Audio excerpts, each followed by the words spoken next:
Do you want to lose weight but struggle to stay committed to a meal plan because you constantly feel hungry? Does food provide you comfort when you are bored, angry, lonely, or sad? If so, you are in the right place. My name is Kristen Jones, and I'm a life coach specializing in emotional eating and weight loss, and I'm also a lifelong emotional eater.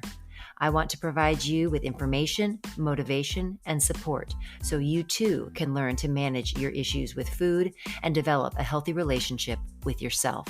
Welcome to the Breakthrough Emotional Eating Podcast.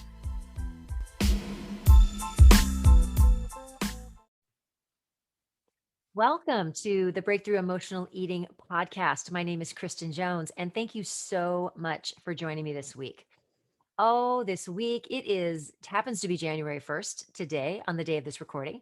So whenever you're listening to this, I think this is always going to be applicable. But today, what we're going to talk about on the podcast is how not to start the new year. Huh. Interesting. I would choose to do that. So, how not to start the new year and how to make your year successful. So, we're going to talk about all the things that you don't want to do when you look towards this start of this new year, and then I'm going to give you some things that you can do in order to make the the year successful for you in all things that you do. So, I'm recording this podcast live in the Breakthrough Emotional Eating community. So, thank you all for those of you who are watching live in the group.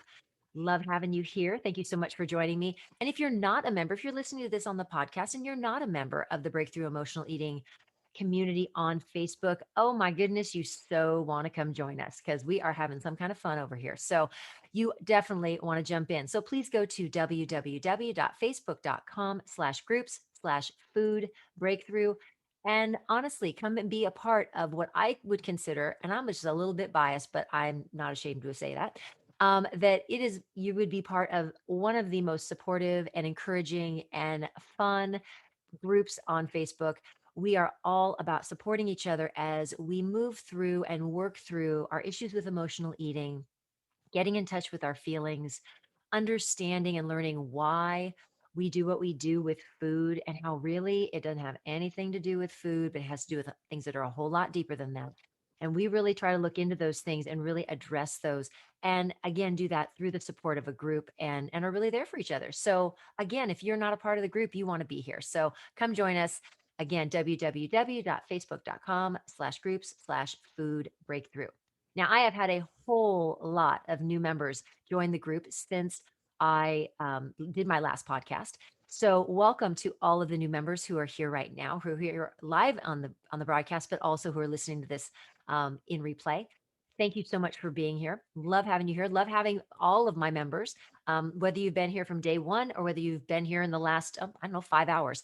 Really, really happy that you're here. So, one of the things that I always like to do on the podcast is I like to do a client or a member shout out. And actually, what I'm going to do is I'm going to do something totally different today. And I'm going to do a group of members shout out. And the group of members that I am going to shout out today are going to be the members of the group that participated in the 5-day Get Control of Your Emotional Eating 3-day program. Amazing group. And I don't want to miss anybody. And I know there were people who were doing it who weren't necessarily active in the group, but I definitely do not want to. I don't want to necessarily mention names only because I don't want to miss anybody. But you know who you were, you know who you are in the group that were participating and that were doing what you needed to do. And amazing results that we had in the group. So super proud of all of you who are doing that. Again, those of you who are continuing on with that and you're continuing to work and do your meal plans and do your daily activities and really tapping into the power and support of the group. I absolutely commend you. I just applaud you. You guys are amazing. So thank you so much for doing that and really setting an example for other people as they come into the group and really setting the example for what we do in this group. And we are proactive. We actually make things happen. We take action and we change our lives. So again, thank you so much for those of you who were actively involved in that challenge. So much fun. And I just love doing it. So on to today's topic. So today, what we are going to talk about is again, the ways, the things. I have 6 things 6 ways to not start your new year for a successful year. Okay. So 6 things not to do at the beginning of the year. Number one, live in the past. It doesn't do any good, y'all. Living in the past. Okay, we all know. Actually, I'm not even going to say we all know because I am not. I'm a perfect example. This is going to go against everything that has happened to me in the last 12 months. So many people want to bash, and I know some of you are going to put your heads down and be like, that's me. But so many people want to bash 2020 as this awful, horrific year. And I know I am not going to downplay the enormity of the things that happened this year. There were just a number of things. It was like we were a prize fighter in a boxing match, and we just kept getting hit with one thing after the other after the other. And just when we thought things were going to get better, up here comes something else. Up here comes another crisis. Well, I have to tell you that if we continue to live in the past and if we continue to bash 2020, we are only destined to bring more of those things up because our thoughts, whatever we think, we attract to ourselves. So if we are thinking how horrible 2020 was and all the awful things, and we keep reliving those in our heads, y'all, don't you think those things are going to keep happening? Absolutely. So we have got to, we as a collective whole, and also you as an individual, you absolutely have to embrace and really take hold of what were some of the good things that happened. I cannot even possibly imagine that there wasn't something good that happened in 2020. So, because again, if we continually live in this, woe is me, this is horrible, oh my gosh, all these horrible things happened. If we keep thinking that way, all those things are going to just come. Because remember, for those of you who don't remember what the secret is, what you think about, you attract, you bring back to your life. So if we are thinking all of the horrible things that happened, a variety of horrible things are going to come back to us. So let's try and think about what is one positive thing that happened. I had, truthfully, a number of amazing things happen in 2020. Amazing, absolutely amazing. So what I want you to do right now, if you're in the group, if you're watching this live in the group, I want you to think, what's one really amazing thing that happened to you in 2020 that frankly could change has changed your life, or could be in the future changing your life as you're moving forward. So I want you to think about what's one thing, and please put it in the comments, okay? Because we'll be revisiting those after the podcast is done. For me, 2020 has been a year for me to slow down because I was not going to slow down unless a pandemic happened.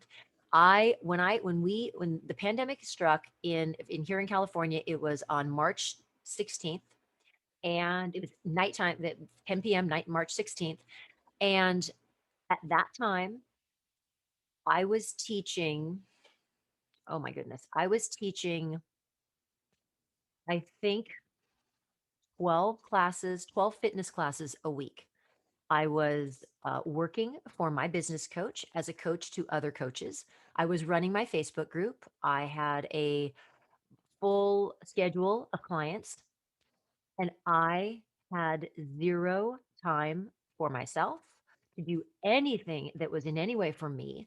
And I was just getting ready to, oh, I don't know, start a 1 year life coaching program. I didn't even know how I was ever going to find time to do that. And then along came the pandemic, and it forced me, one, to be home, forced me to be very insightful and be very introspective, but it allowed me the time to be able to commit not only to my business, but also to the other job that I have, coaching coaches, and then give my full attention, or the rest of my attention that I had, to my life coaching program that I was in. There's no way I could have done that. There is absolutely no way I could have done that if the pandemic hadn't happened. I would not have been able to do those things. I would not have been able to focus on my family, focus on my parents and keeping my parents safe and being able to, you know, be safe myself and allow myself to be able to go visit them because I didn't see anybody. And so I felt okay being able to go and help them and help my sister who lives with them, and all of us to be able to really spend time together, not so much doing a lot of stuff, but just being together.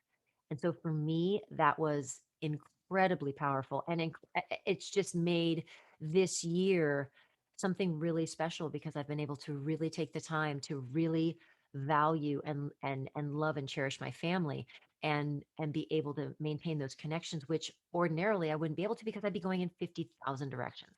So that was amazing. So again, please drop in the comments if you're watching in the Facebook group. Drop in the comments what's one amazing thing that's happened for you this year. Um, so we always have to look at the positive, always. Um, so second thing not to do. Oh gosh, don't make a resolution. No, don't do it. Don't make a resolution because a resolution represents huge change. Oh my gosh, January 1st comes, we're going to totally change everything. For those of you who are in this group and you've been in this group for a while, and if you're new, I'm just going to fill you in on a little thing. Something that our brain likes to do. Our brain does not like big change. It absolutely will fight you tooth and nail if you start making drastic, dramatic changes. Your body and your brain is just going to go, we're not doing that because your brain sees big change as danger, as a threat to your survival, and it will stop you in your tracks. So we have to move away from these big, huge changes. And we have to start looking at little baby steps, micro changes, little tiny things that we can do every day, little tiny things that just build up over time.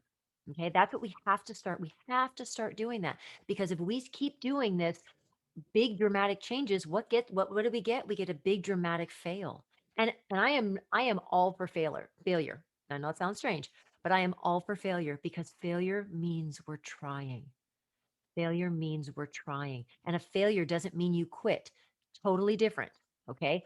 Quitting is giving up on yourself. Failing is just trying something and it doesn't work. And so we try something different. Quitting is totally different.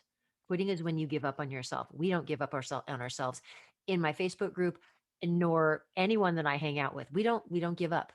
We keep going, we keep trying, we never quit. We fail a ton. We fail an absolute ton. But you know what? We learn from those failures and then we move on.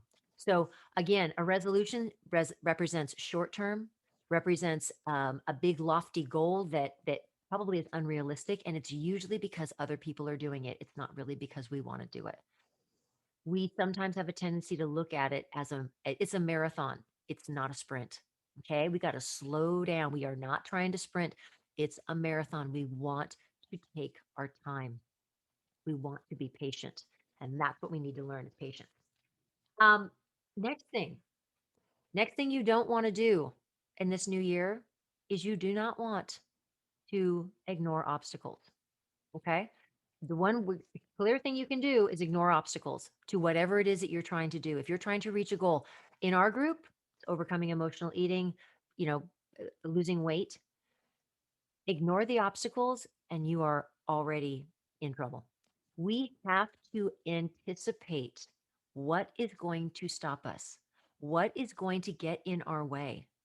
If we don't anticipate the obstacles and then come up with a strategy as to how to overcome it, we are absolutely destining ourselves to not be able to reach that goal. We have to be able to anticipate obstacles, know they're coming, because that's the whole thing. When something comes out of left field, that's what throws us off. We have to anticipate. And y'all know, what's going to hold you up. If you're trying to eat right, you know what's going to be an obstacle. Gonna be your cube mate, or it's gonna be your neighbor coming over with some cookies, or your neighbor saying, "Hey, let's walk down to the store and let's get some ice cream," or your partner bringing home pizza because he loves you, and you're like, "Oh no, that can't be happening." That's what we need to anticipate those things, and then we need to come up with a strategy. What are we gonna do? How are we going to deal with that? How are we going to address that? Those are the things we have to anticipate and give ourselves an opportunity to be able to overcome and to be able to come up with a strategy for what is going to work for us and make that obstacle like nothing. Like it's nothing. We can totally overcome it. That's what we have to do. We have to find what those obstacles are, come up with a strategy and have those strategies in place and use them to get us through to our next milestone. All right. Number 4. What's the fourth thing we need to do? What's the fourth thing we don't need to do? We don't need to wing it. That is what we don't need to do. We do not need to wing it. If you have something that you want to work towards, you don't want to wing it. You want to have a plan. As I always like to say, and I cannot take credit for this saying, this comes from my business coach, Dave Smith, who's like my mentor. He's awesome. And what he says is what gets planned is what gets done. So you must, if you're going to try and accomplish something, you got to have a plan. We don't go in winging it. You don't get in the car and start your car and back it out of the driveway and just start driving and go, gosh, I hope I get to my destination. I wonder how that's going to work. No idea where I'm going. It's like getting in the car and not knowing where you're going and then expecting yourself to get there. We have to have a plan. You have to make a plan for yourself. And that gives your brain direction. It gives you direction. It makes you feel empowered and it makes you feel like you're in control of your life. And so oftentimes, so many of us feel so out of control in our lives that we need to take that control back. And that is by making a plan. So, yeah, no, winging it doesn't make it, doesn't cut it. We don't want to do that. As you all know, you always know, I always have notes. So here are my notes. Number 5. Oh, number 5. How not to start the year by shaming and belittling yourself. That absolutely no one, no one accomplishes anything through guilt, through shame, through somebody feeling disappointed in them, through us feeling disappointed in ourselves. When we do that to ourselves or others do it to us, it does not make us any more successful. It does not make us want to work towards our goal. It does not make us want to improve as human beings. We have to be kind to ourselves. We have to be compassionate. We have to give ourselves grace more than anything else. And usually, the person who is the hardest on you is the person that you look at in the mirror. And that absolutely goes for me too. So we have to start learning how to be kinder to ourselves, to be gentler, to be more compassionate, and to give ourselves grace. We got to do that. So when something happens that maybe isn't what you planned, the negative self talk and the berating and the horrible things that you say inside your own head, as well as sometimes verbally, that has to stop. We have to stop doing that because that is not helping anybody. It's not helping you. I say this all the time. We never make good decisions when we don't feel good about ourselves. When we are feeling low and we are feeling beaten down, we do not make good decisions.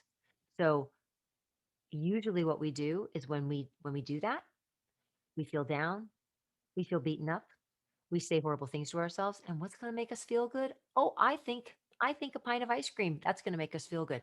That is not going to be the long-term plan. So we have to stop with the belittling and the shaming and making ourselves feel horrible. We have to uplift, tell ourselves we're okay. Tomorrow's another day, another meal, another snack, whatever. But we have to be there for ourselves. We have to have our own back. So please don't start the year with that belittling behavior. You have to remember to become aware of it and to make sure that you're supporting yourself on that. And lastly, this is number 6, and this is super, super important. The one way you do not want to start the year off is going it alone. Okay. There are so many places that you can receive support, you can receive encouragement, motivation, accountability. This group is one of them, but it's really, really important that if we're trying to reach a goal, if we're trying to change our lives, we need to do it surrounded by people who love us, who care about us, and usually who are going through the same things that we are. We need to find our tribe. We need to find our group, our connection, and our community. And that's really one of the reasons, that's the main reason why I created this group, was to create that sense of community. And for me, not to know that I wasn't the only one who had this issue with emotional eating, because I felt so alone for so long. And so, yeah, it's probably kind of selfish of me to start the group on that. But but I really found that there were so many people who could connect with that, and who could connect with what I had gone through and what I had been going through for most of my life. And so you have to reach out. You have to find that group, find that the connections with other people who are in the same boat as you, and you support each other, you uplift each other, you are there, you're a cheerleader for each other.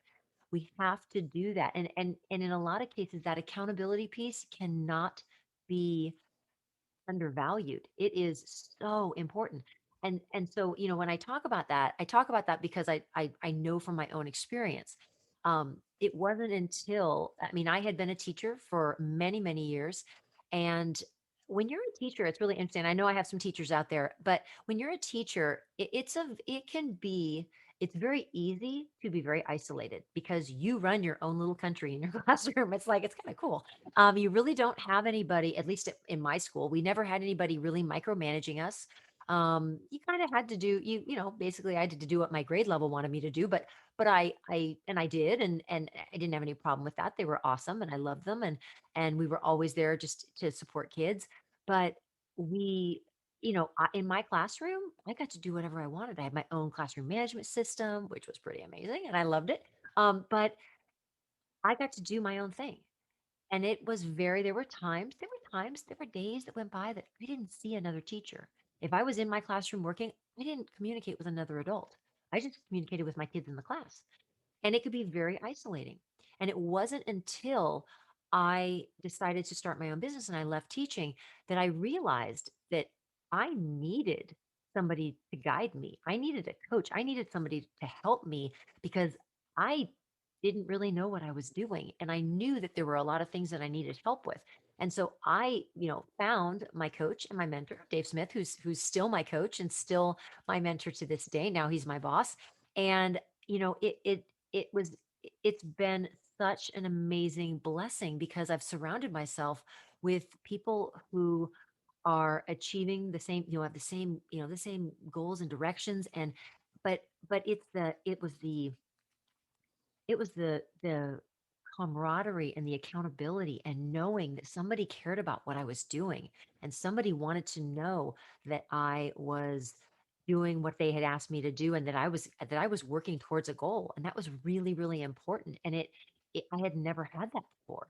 And it has been life changing. And since then, I have never been without a coach. And now I have a personal coach. I have a life coach that I meet with every single week, and I value our time together every single week because it helps me process what I have going on in my life and process for me what's happening with me. And so again, that accountability, don't go it alone. Don't some people are like, "Oh no, I'm a lone wolf." And that's okay in some areas, but we need support.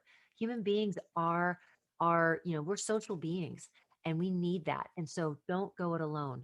Seek that help, seek that community, and really tap into it. So there you have it. So the six things that I don't want you to do at the start of the year, but what I do want you to do is I'm going to recap here. I want you to not live in the past, but think about all the good things that happened in 2020. I want you to not make a resolution, but just commit to making little tiny baby steps. I want you to face the obstacles, and come up with strategies that are going to work, that are going to allow you to overcome those obstacles. Have a plan. Have a plan, please. It'll give you direction. It'll give your brain direction. It'll tell your brain what you want it to do, and it will listen to you. I want you to be kind to yourself. I want you to be nice. I want you to be sympathetic. I want you to be understanding of yourself. And remember that you are human and you are not perfect, and no one is perfect. And we have to be truly who we are and love ourselves. And the last thing, you got to surround yourself with people that love you, that care about you, and that are reaching the same goal that you are. There's power and there's strength in community. And you need that when you're working towards something, because it's going to get hard, it's going to get challenging. and you need to have that support. I hope today's podcast and this live was helpful for you, and it was something that was able to give you a little bit of perspective on the upcoming year and the things that you can do right now, moving yourself forward. Never drastic, never huge, just baby steps. We're all in this together. We're all just trying to get through, make the best life that we can, be the best human beings that we can. And that's why I do what I do, to try and help all of you, help myself as well move forward. So, again, thank you so much for joining me for this podcast. I appreciate it. And if you're in the Facebook group, stick around. I will be coming to join you guys in just a minute. So, everybody, have a great new year. This is the first day of many, many great days to come. All right. Take care, everybody.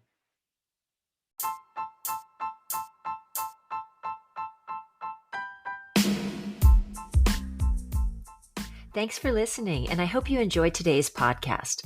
For more information on emotional eating and losing weight, please go to www.facebook.com/groups/food breakthrough and join the Breakthrough Emotional Eating community. I hope to see you soon.